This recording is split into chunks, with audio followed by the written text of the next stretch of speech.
on Q&A. Our guest is Mark Levin, host of the nationally syndicated talk radio program, The Mark Levin Show.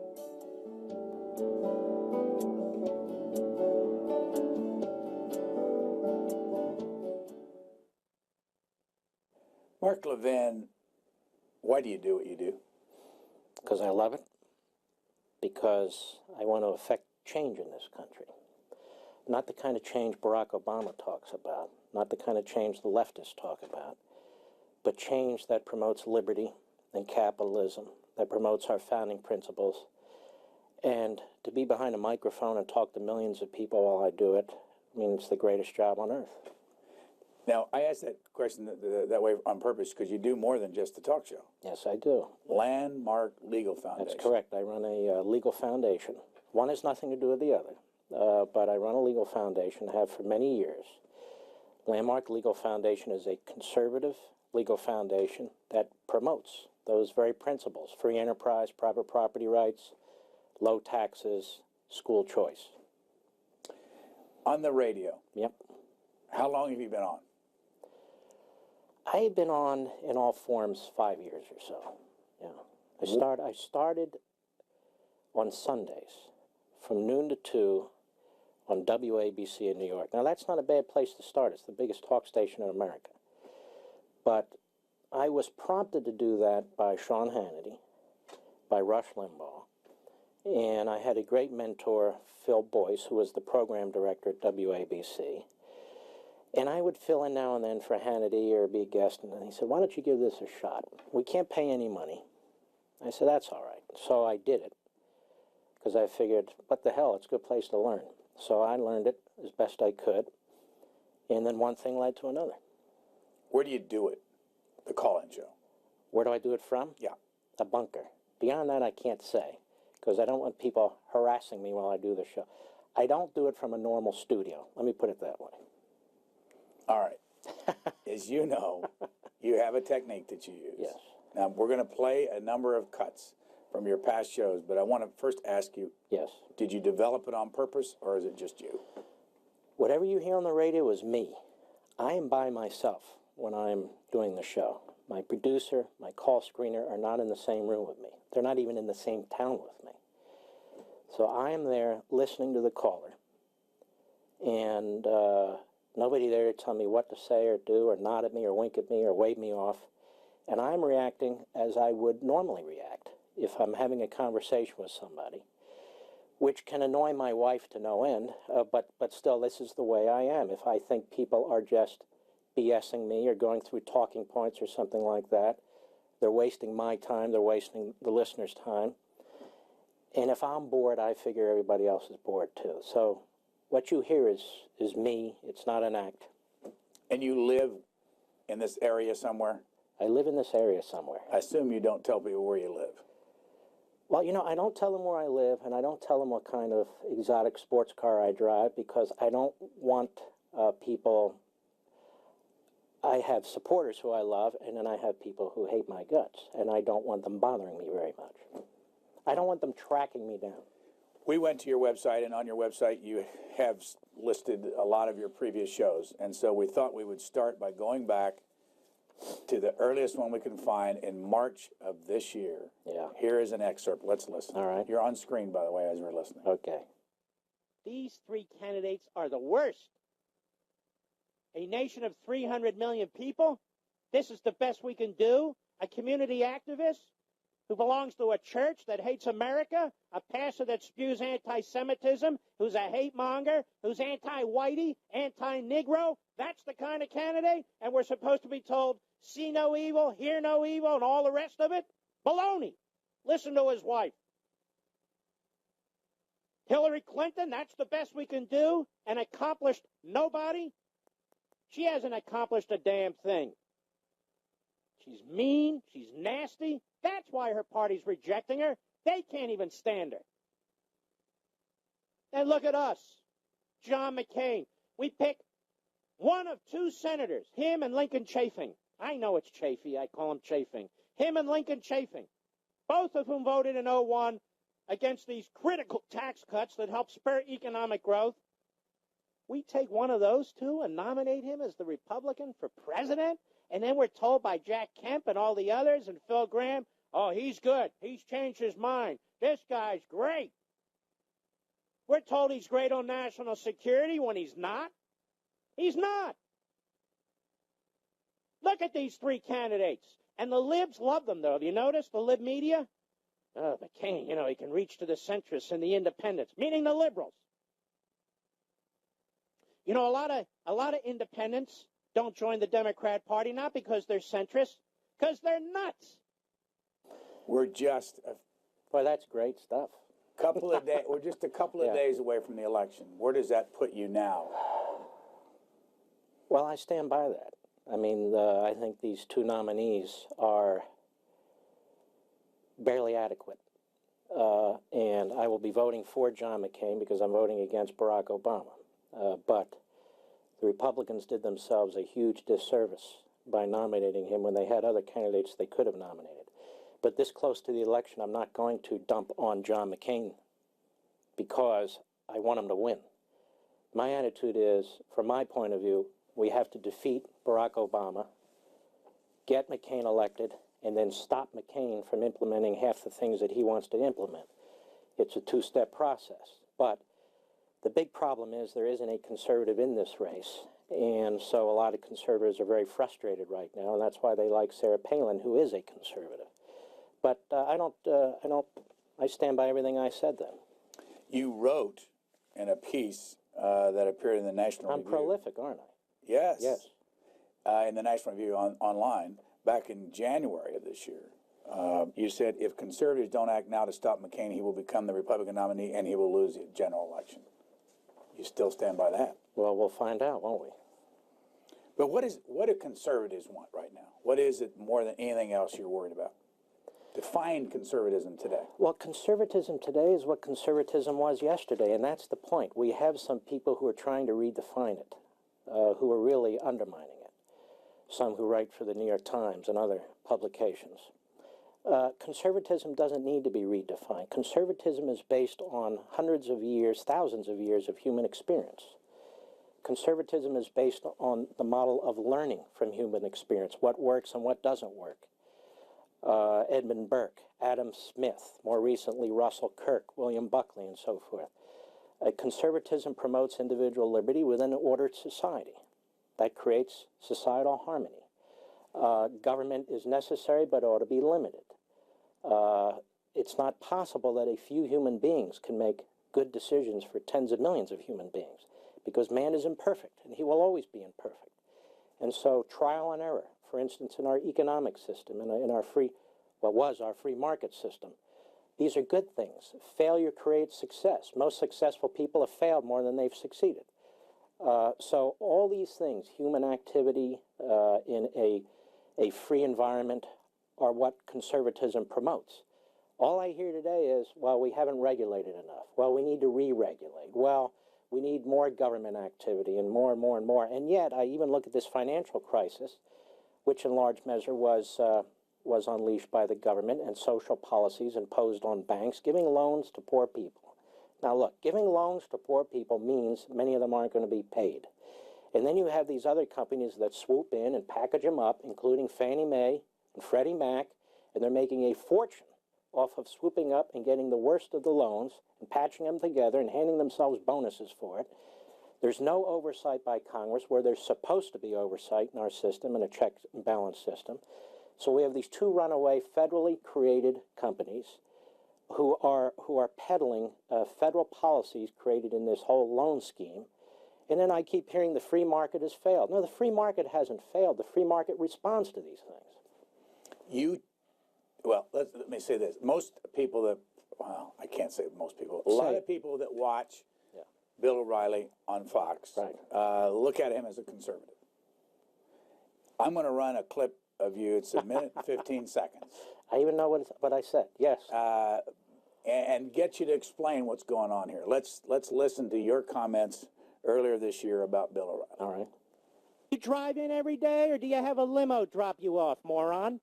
I drive to my office every day. And let me tell you something else, you jerk.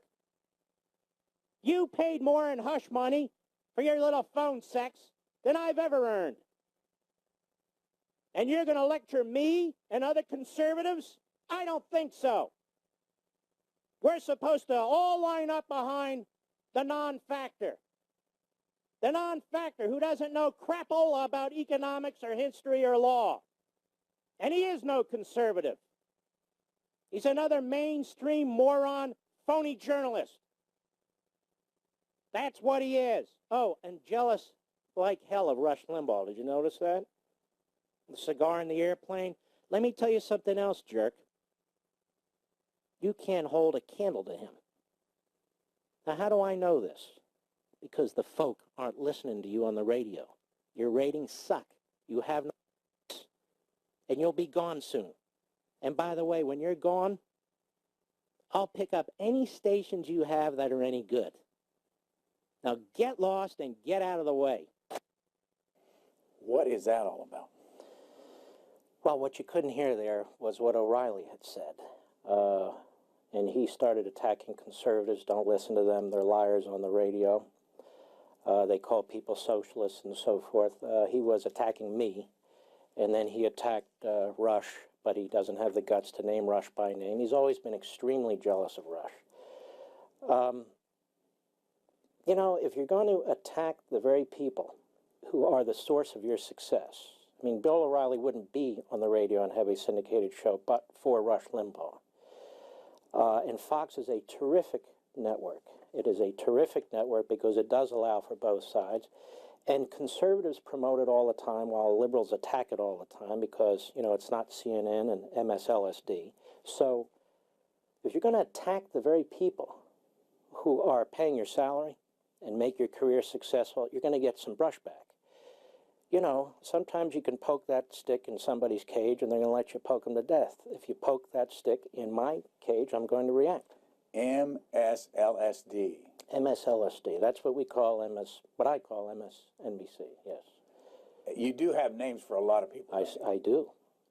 I try to humiliate as many hard left types as I possibly can. Why? Because humiliation is very effective. And from my point of view, we're playing for keeps. You know, I'm writing a book now I'm not supposed to talk about called Liberty and Tyranny. And I see what de Tocqueville talked about, this soft tyranny starting to bubble up. The attacks on talk radio, the promotion of the fairness doctrine we're hearing about in Congress, the attacks on free speech in the sense of these political campaigns, demands that the Justice Department investigate private groups who want to run ads that disagree with you and mention Bill Ayers and so forth. These are extremely dangerous times if you believe in liberty and limited government. So I have to draw an audience and keep an audience, otherwise I'm talking to myself.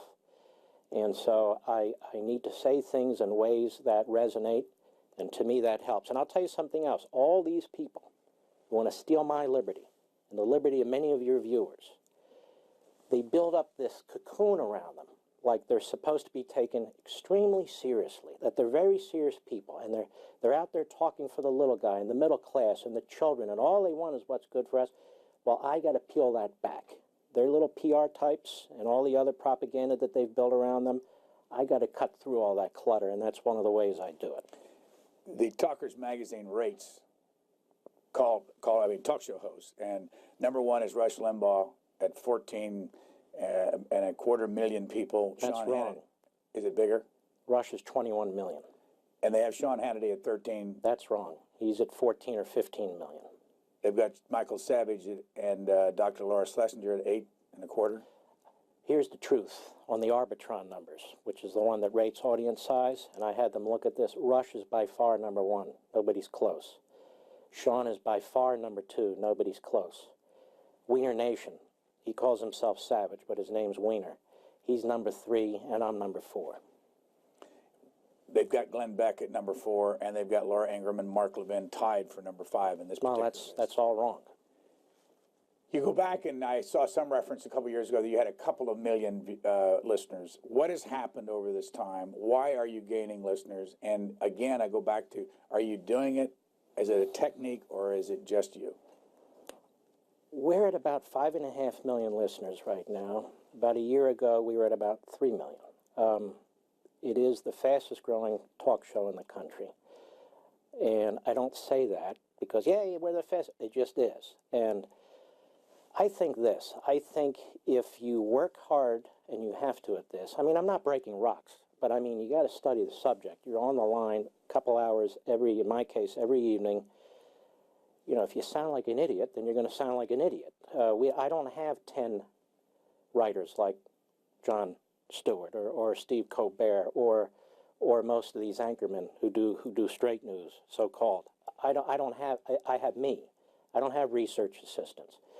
So I also come after, in most markets, Rush and Sean. So I have to have my own attitude, my own personality, and my own take on things. And, you know, I remember saying to Rush a couple of years ago, I said, you know, what's the point of me doing this? You know, you're first, Sean second, then I come on, and he said to me, and I'll never forget, he said, Mark, but nobody's heard from you. And the point being, you're unique, you have your own personality, you have your own style, and that's why people are listening.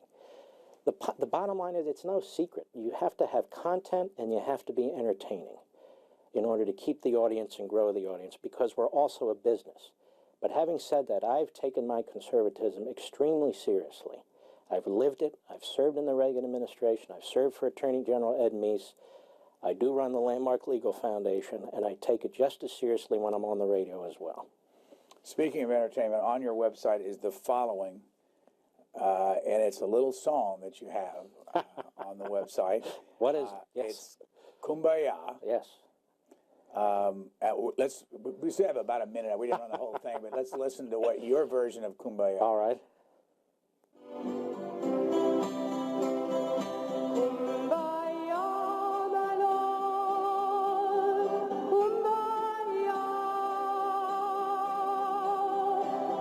Shoot them dead, my lord. Shoot the enemy dead. Bomb them to smithereens, my lord. Bomb them off the face of the earth, my lord. Kumbaya. Rush them like the cockroaches that they are. All together now. Shoot them dead, my lord. Blow them off the face of the earth. Crush them like the grapes that they are, my lord. Kill them dead. That's right. All together now.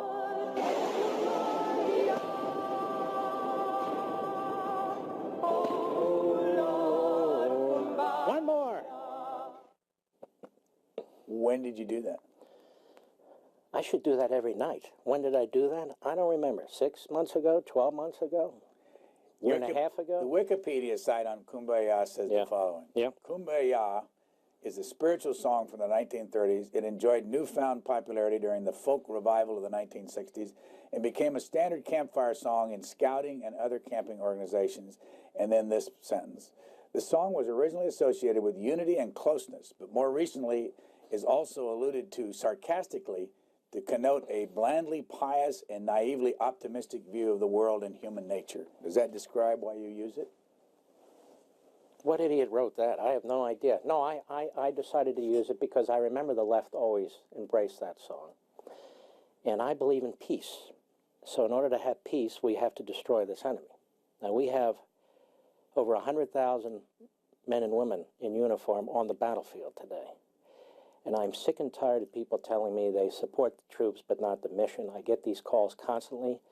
They're repeated because they hear them from their political heroes on the left. No, you either support the mission and the troops or you don't.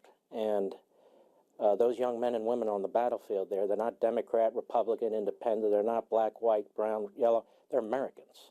And if we can't support them on the battlefield, then we're never going to be a successful society. So I've seen this before in the 1970s against the Vietnam War. I see it now. It's the same element to me, same politicians in many respects.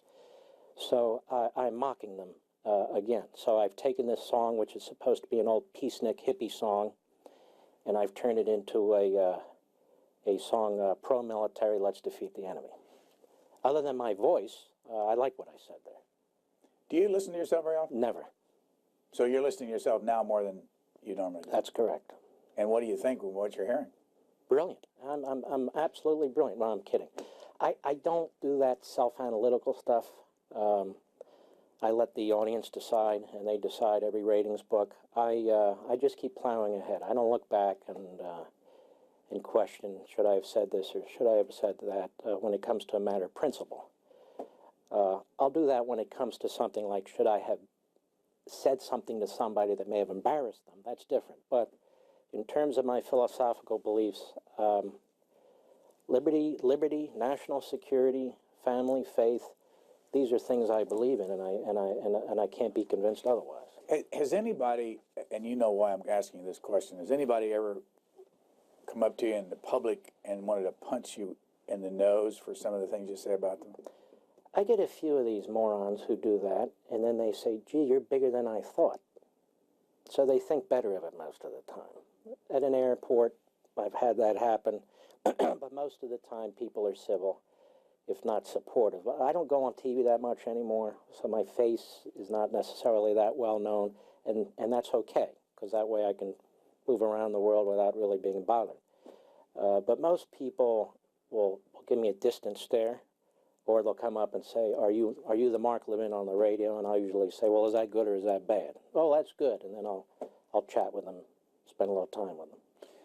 Randy Rhodes, who is as far left as you are on the right, says on her radio show that you are the brains behind Sean Hannity. Well, Randy Rhodes is sort of a shrill yenta. She was on Air America, and nobody listened to her, and now she's on some other network. Sean Hannity is the brains behind Sean Hannity. I wouldn't be in radio but for Sean Hannity and Rush and a few others. And he's extremely intelligent. He's extremely personable. I don't think there's any brains behind Randy Rhodes because I just don't think there's any brains there, to be perfectly honest with you. Did you ever think you'd end up being a popular radio talk show host when you started out in life? Well, you know, it wasn't my plan. Now, as a kid, as a young teenager, I would go to bed with my little transistor radio on my nightstand, in Philadelphia, right outside of Philadelphia, listening to people like Bob Grant in New York and others, Gene Shepard. And I was really taken by talk radio generally, and talk radio in particular. I'd even listen to Larry King now and then when he had, you know, his conga line of guests coming and going, and it grabbed my attention. I thought about it, but I really didn't have any idea on how exactly to pursue something like that, so I went in a different direction. And then as I got older, I mean, you know, about 15, 20 years ago, I started listening, and there was Rush Limbaugh.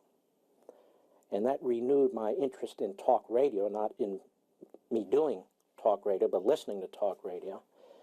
And he's so good at this. I mean, he's such a genius. And so I would send him some things every now and then through his staff, fax things to Cookie, one of his staff people, on legal matters and constitutional matters as things would come up. And then one thing led to another. And I've known Rush 15, 16, 17 years now, and he named me the head of his legal division, gave me names, you know, F. Lee Levin and so forth, and he's a dear, dear friend. What was the reaction you got from the audience that made you think that you could get, you know, do your own show? I mean, did you hear back from them? Well, you know, I didn't know that I could. So when they asked me to do this Sunday show, I said, all right, let me feel this out and see how it goes. Really, well, the ratings went up. When they had me sit in after that Sunday show for part of a summer at 6 p.m. at night in New York, the ratings went up. So they offered me a steady job. It was 1 hour, then it went to 2 hours. Now they're pushing for 3 hours. So, you know, I have people call me, young people call me, how did you get in radio? And I tell them this: you got to be somewhere to have an opportunity. Now, a lot of people would say, you know, they wouldn't pay you to do a Sunday show. I looked at it as, hell, they're giving me a platform for free, 2 hours a week, the biggest city, the biggest talk show station in America. I should take advantage of that. And that really is the lesson. I tell my kids the same thing. Don't be, look at the big picture. Think a little bit out of the box. Give things a try that you wouldn't give a try. And if you fail, you fail. And that's the whole notion of capitalism and freedom and all the rest. If you fail, you fail. That's okay. But if you don't try it, if you're not around, if you're just sitting in your basement dreaming, nothing's going to happen. Here's a caller from Sierra Leone a couple of days ago. And before we get there, I mean, do you purposely go rough on a caller that you don't agree with? I purposely try and get callers I don't agree with on. And about 1 out of 10 will be really articulate and have something very interesting to say, and I will engage. But I find we get flooded with a bunch of hack callers from time to time because there are campaigns out there pushing people to call us. And when you've done this long enough, you can tell really within the first 10 or 15 seconds what's going on, and I can figure out where they're headed in 3 steps. And people who say, Mark, you cut these people off too fast. I've done shows where I've proven that I don't, because I'll let these people go on and on and on, and if you let them go on and on, they will, and it's monotonous. And I figure if I'm sitting there as a professional talk show listener, because that's what I've been, really, and I'm bored, and probably most of the other people are bored, and I don't want to be bored. This is 1:20. Let's listen. October 6th. Jonathan, Washington, D.C., the great WMAL. Go. Yes, thanks for taking my call, Mr. Mark Levin.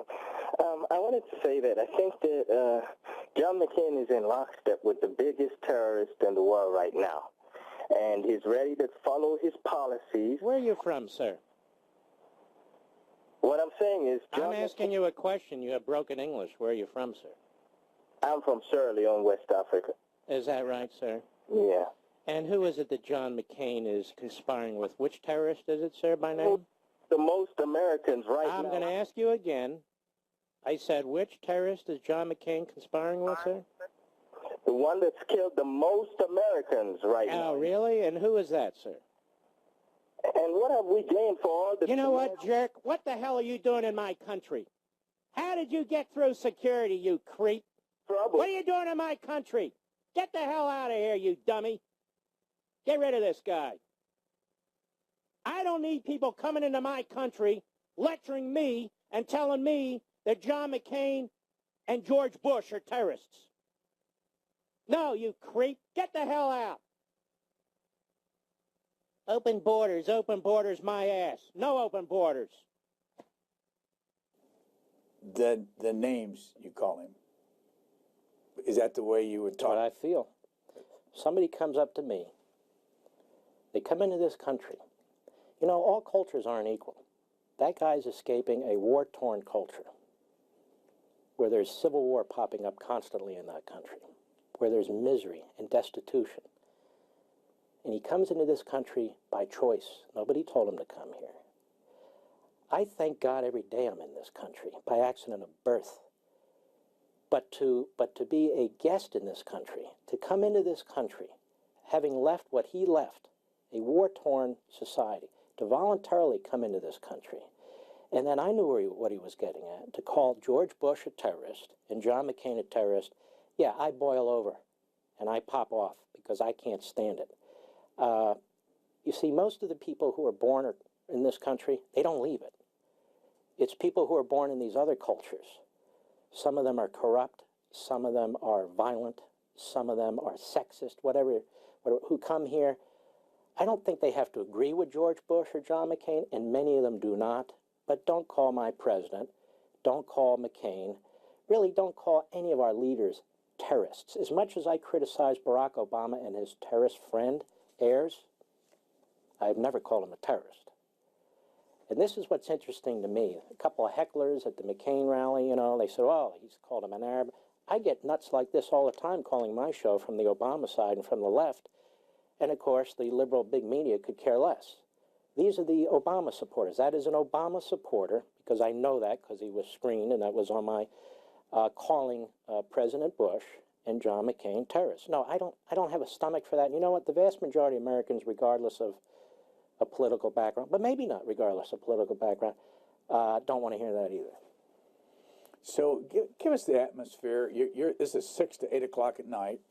You can be heard drive time in Washington, drive time in New York City. What are your other big markets where you get a lot of feedback? Everybody, Los Angeles, San Francisco, Dallas, Detroit, Chicago, Philadelphia. Chicago's 5 to 7? No, Chicago's 10 at night. Delay it. Where we're number one. In Los Angeles, is it live? It's delayed, but it's going to move. I'm not allowed to talk about all this yet. But give us the atmosphere, though. I mean, I listen to you erupt all the time. How big a room are you sitting in? I'm sitting in a room that's about, it's not padded, by the way. I'm sitting in a room that's about, although it does have extra sound insulation, that's about 20 by 15. So it's a pretty good size room. Pretty good sized room. And there's nobody in there? Nobody in there but me, maybe my dogs. It's one of the kids want to come in and watch. I have a computer. I have a computer screen. I have a television, that's muted so I can keep track of what's going on.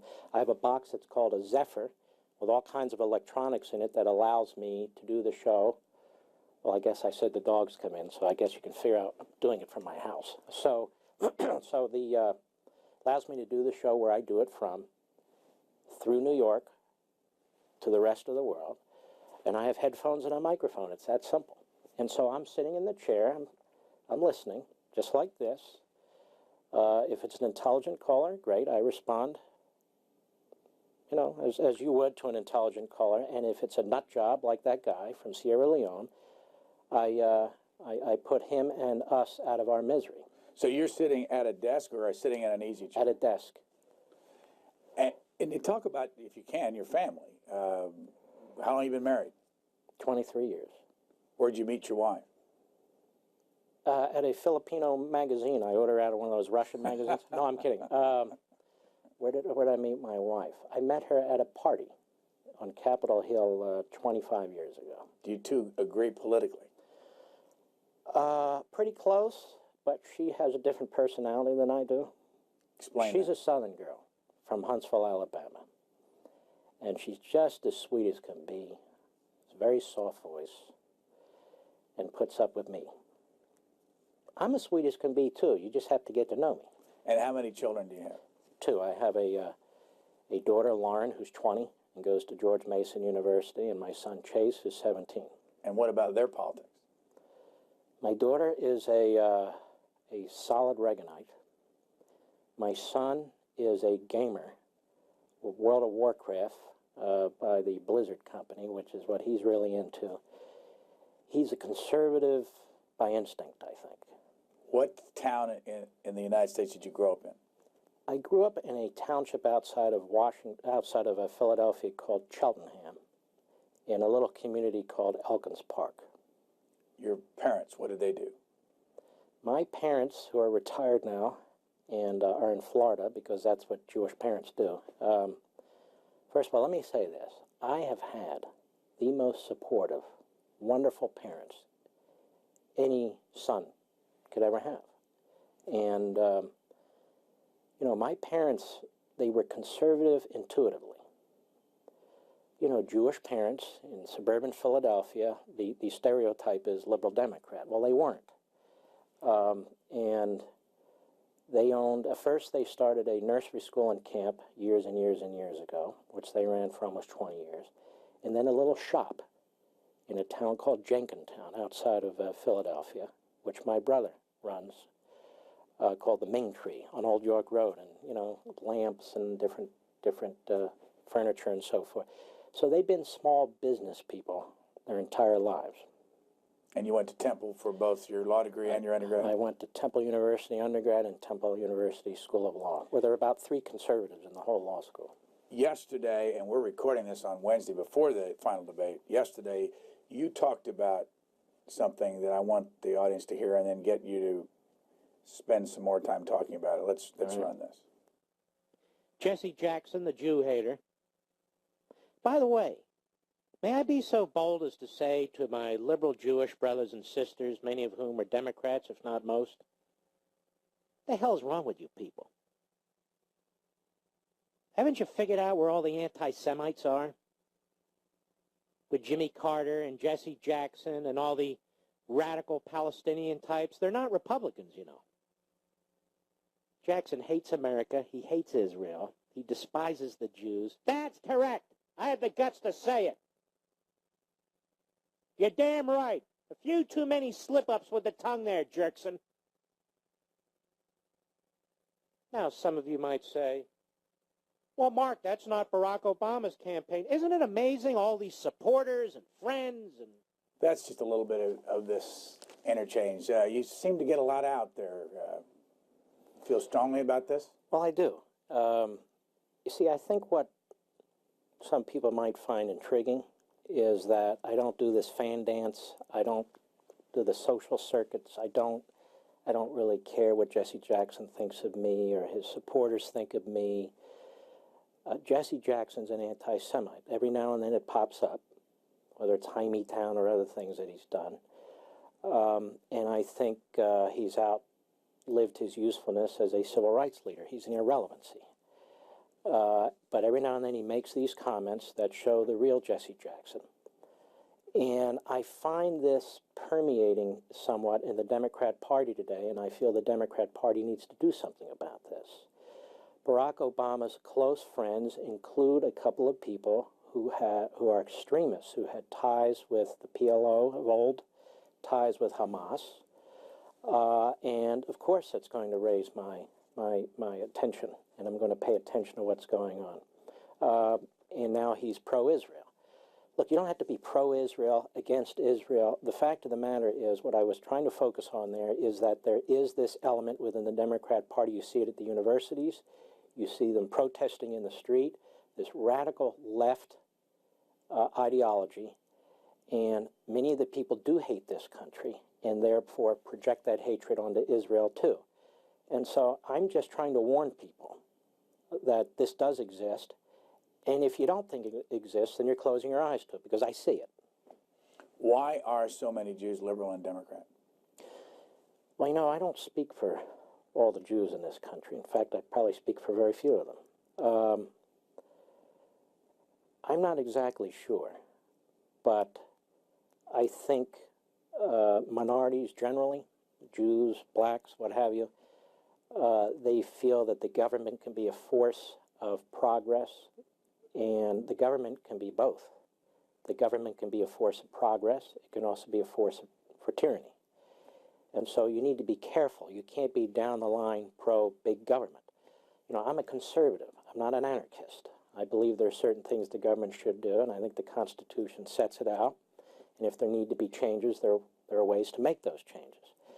And there can be lots more changes in the states. And if the states are violating the 14th Amendment when it comes to race and so forth, then the federal government has an absolute role in that.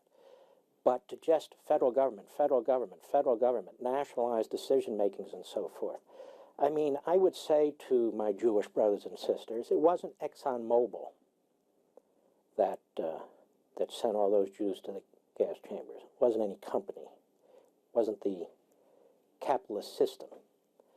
It was an out-of-control, rogue, tyrannical dictator. And obviously we're not that in this country. But what I'm trying to say is we have certain things in this country that make us so wonderful and so free. And minorities, black, Jews, Hispanic, whatever, ought to recognize that. And we should be the ones screaming at the top of our lungs for liberty, thanking God for our Constitution and our system of government, and not attacking it constantly.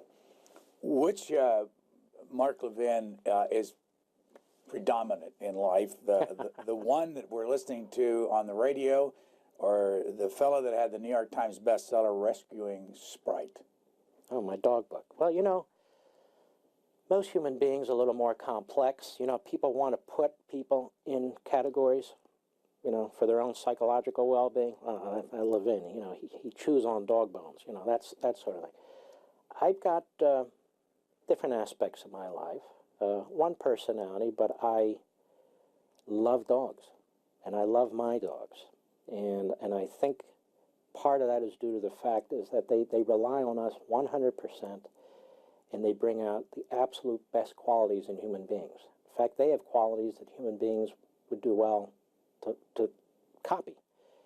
And so when we lost Sprite, who was a shelter dog that my wife and kids brought home, it was absolutely devastating for me, because when I do my radio broadcasts, often the dogs are with me, and he was at my feet all the time. And to not have him there, and you know, after the show, I go up and have dinner, the dogs are with me, the kids have already left, my wife's somewhere. So they're definitely part of the family. And I actually thought about quitting radio, quitting Landmark, and getting into some different type of lifestyle that would have me working with dogs and so forth. But then I can't go into these shelters. They're too upsetting to me, because, you know, some of the dogs aren't going to survive. So I thought about that, and I talked to Rush and Sean, and they both talked me out of it. Said, you know, this too shall pass. These are my buddies. They're really good guys. And I write about all that in Rescuing Sprite. And nobody thought Rescuing Sprite would be a New York Times bestseller. My publisher thought it might do well. Who published it? Simon & Schuster, Pocketbooks. But Why did they buy this, by the way? the book? I mean, you did Men in Black about the Supreme Court. Right. Did they also publish that one? No. Regnery did that. And Regnery's a conservative publisher. Right. Why would Simon & Schuster out of the blue? How did you get them to publish your book? Well, we were in talks with them about a different book, this book I'm writing now, on conservatism and liberalism and so forth. And so when he passed away, I decided I didn't want to write any books. When did he pass away? He passed away December of 06. So I started writing this story about Sprite and the family and dogs and so forth. And they said, well, tell you what, we'll publish that book if you'll still write the other book, because they wanted the other book. So they did, and to their surprise, it sold 350,000 copies. And it's not even out in paperback yet? No, I don't know if they're going to re-release it. There's some talk about that, but no, it's a little hardback pocketbook. Pocketbooks does paperbacks, and they do 2 or 3 hardbacks a year. What did it sell for? Well, $22, I think, but you know, if you go to Amazon or anywhere, you get 30-40% off. And how did it become a bestseller? You know, John Katz, who used to be with CBS, has done the same thing, writing books about dogs, and is living that way. Well, you know, I've written one, and will only write one about. How did it sell so many? How did it? Where was the? Well, it helps that I'm on the radio with 5.5 million listeners. Right. It helps that Rush and Sean were very interested in the book. You know, they're dog lovers too. Rush is also a cat lover, and he has a cat named Pumpkin, who's like a dog. And so he also lost another cat, and he went through some of this. And Sean has 2 dogs and an older dog, and he dreads the day. And we talk about these things, and so they were all interested in the book too. And plus, it's a damn good book. When's this other book on Liberty and Tyranny? Yeah, when's that coming out? Whenever I can finish it. It'll come out early to mid next year. I want to run another clip from your radio show. Yeah. This was from September the 25th. What'd I say? This has something to do with Letterman. Oh, okay, good. It's about 1 minute and 35 seconds. All right. Let's listen. He can't lift his arms. Look at him. And they call him old all the time. David Letterman, you bucktooth freak. Think it's so funny? McCain looks older than he is because he has trouble moving. That's why. Because they broke some vertebrae. Because they routinely dislocated his shoulders. Because they beat him with a pipe. Because they hung him with his arms tied behind his back to a ceiling. You think those old jokes are funny, you bucktooth fruit cake? It's not funny. It's not funny at all. Say what you will about the man. So what? He can't use a computer and use a damn keyboard because he's physically unable to. So what? Didn't spend 3 years as a Saul Alinsky agitator in the streets trying to figure out how to overthrow his government either. That's right, and I said that too. Didn't spend year after year surrounded by Marxist professors and Marxist hoodlums brainwashing him about how awful his country is either. No, he fought those people. Yeah, let's call it like it is. You want to talk turkey? Let's talk turkey. Big deal. Barack Obama can send an email to some Hollywood starlet or George Clooney. Yip-de-doo.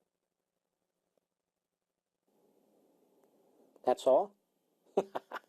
For the moment. Yes. Why the personal attack, the bucktooth thing? Because his attacks on McCain were very personal. These jokes about McCain's physical appearance and his physical movements, they have nothing to do with his age. That's how they camouflage these very nasty, vicious attacks on him. He can't move his shoulders. There's a movie out about him. There are books out about him. He was brutally, brutally tortured when they would hang him almost with meat hooks with his arms tied behind his back and his shoulders kept popping out. And they beat him with these metal pipes and they beat him to a pulp over and over and over again, and he almost didn't live. So when he does these things and everything, they think it's funny. They try and relate it back to the fact that he's 72 years old. It has nothing to do with his age. And they've been doing these jokes over and over and over again, and they don't do Obama jokes because that would be politically incorrect. So they can get away with one cheap shot after another on McCain. And look, I'm not the biggest McCain guy, but I'm outraged by this because the guy is a hero. The guy really loves his country. The guy really was awful. I mean, so tortured so awfully. So if these guys can shovel it, then I can shovel it too. Why then would Senator McCain go back on his show? Well, this is the problem with McCain I'll never understand. He's so concerned about how these media types and comedians and so forth think of them. As you can tell, I think nothing of them. So I can't read his mind. I don't know if he's being advised to do it. I think it's a complete waste of time. You know, you want to meet David Letterman, do it after the election. There's more important things to do. But David Letterman's a liberal. He's made it quite clear that he's a liberal. On the way he treats conservative guests, which he rarely has, as opposed to liberals who he slobbers all over. And if he's going to make fun of people's appearance, and people make fun of my appearance, by the way, so be it. I'll do the same thing. They tell me I'm handsome all the time, you know. How important is it to you that you not travel in these circles? I mean, do you live social Washington at all? No. I don't sit around thinking what circles am I going to travel in. I've got a family. But I mean, how important is it that you don't do that? In other words, how much of this town operates on the other level where they all know each other and they're all friends? Well, I don't like it. You know, I was in the Reagan administration for 8 years. I was Ed Meese's chief of staff. I did work at the White House for a year or so. And, you know, I went to some inauguration events. I've done that, and I went and did things for a president I just truly admired. I'll do it now and then if it's something, if there's some friends there who I really like, but I don't do things to be seen. I mean, I don't know the last time I've been on TV to talk about my book, but this is it. I mean, this has been it for a very, very long time. What if somebody comes along, as happened to Rush Limbaugh, and he went on TV for a while, but Sean Hannity's been very successful on TV, and says, Mark Levin, we want you to do a show? Well, people have. And what did you tell them? So far, no, but they're still at it, so we'll see. But what I mean is, I don't go on TV to be seen. If somebody wants to put me on TV to speak my piece the way I want to speak my piece and thinks it could be entertaining, I'll think about it, but so far I've turned it down. That's not to say I wouldn't, but so far I haven't. You have a fan site, a website that's Mark Levin. My fans have set up a site. Yeah, what's it called? Mark Levin Fan? Mark Levin Fan, yeah. I've got it. It's fan.com. .com, yeah. The reason I mentioned it, because on there is what Mark says and what Mark means. And if I read some of these names, can you tell me what you say about them? Let's give it a shot. Let's try it. What do you call the New York Times? The New York Slimes. The Washington Post? The Washington Compost. I actually stole that from Ollie North. Chuck Schumer? Schmucky Schumer. Nancy Pelosi? Nancy Stretch Pelosi. Why do you call her Stretch Pelosi? Isn't it obvious? Look at her eyes and look at her mouth. That's she's been worked on a few times. Barbara Boxer? I think I call her the dwarf senator. By the way, people may not like this, but they're all true. I think she's about 5 feet tall. I can't call her a midget because that's politically incorrect, so I call her a dwarf. Now somebody told me that's politically incorrect. Dick Durbin? I call him Little Dick Durbin. Howard Dean. Dr. Demento Dean. Hillary Rodham Clinton. Well, I have two for her. I have Hillary Rotten Clinton and Her Thyness. Now, please don't ask me why I call her Her Thyness. I think that's obvious, too. Bill Clinton. I call him by his initials, B.J. Clinton. Ted Kennedy.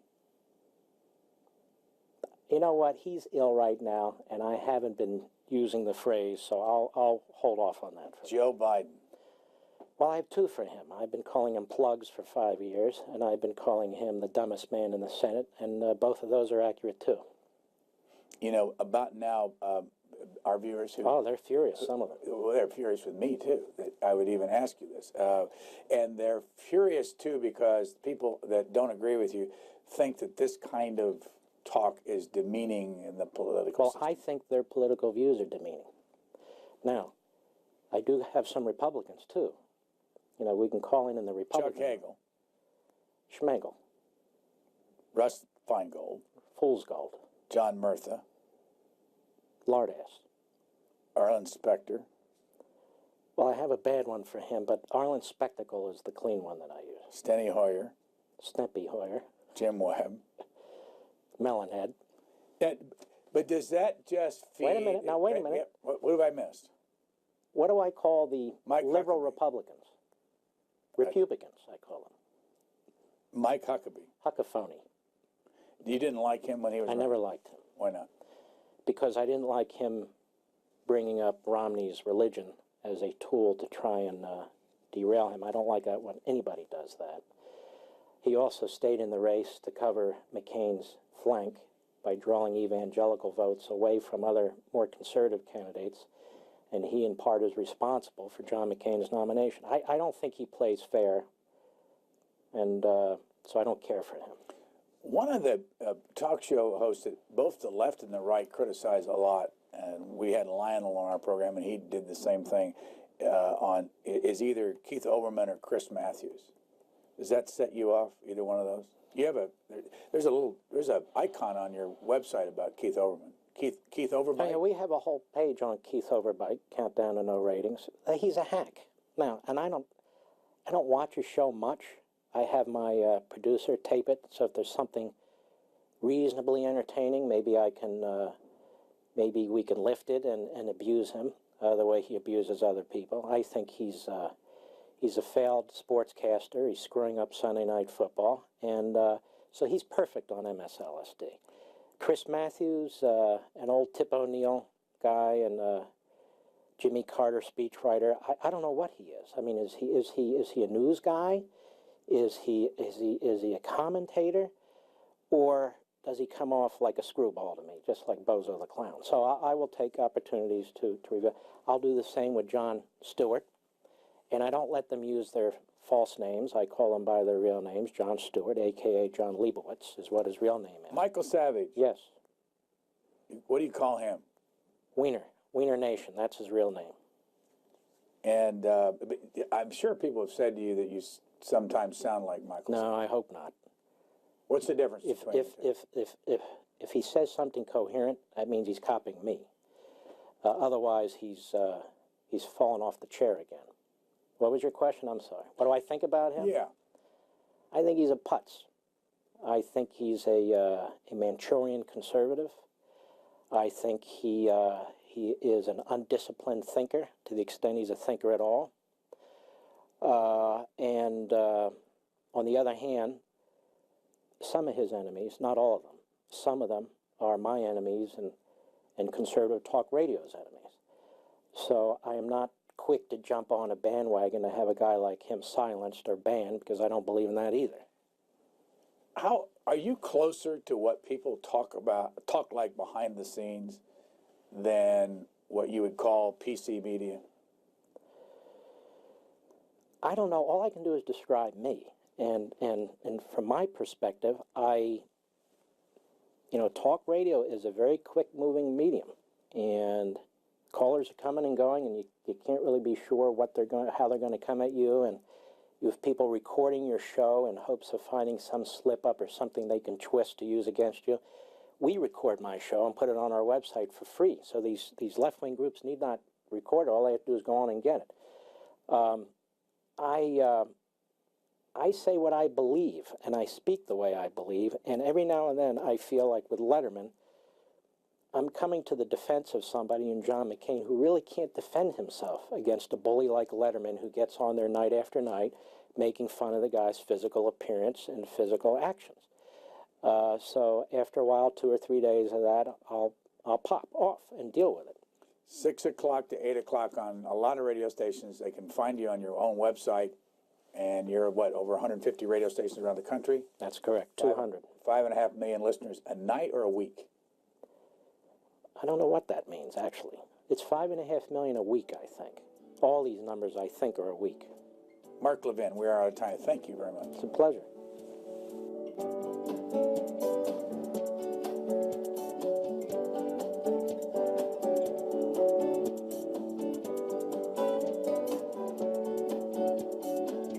For a DVD copy of this program, call 1-877-662-7726. For free transcripts or to give us your comments about this program, visit us at qna.org. Q&A programs are also available as C-SPAN podcasts.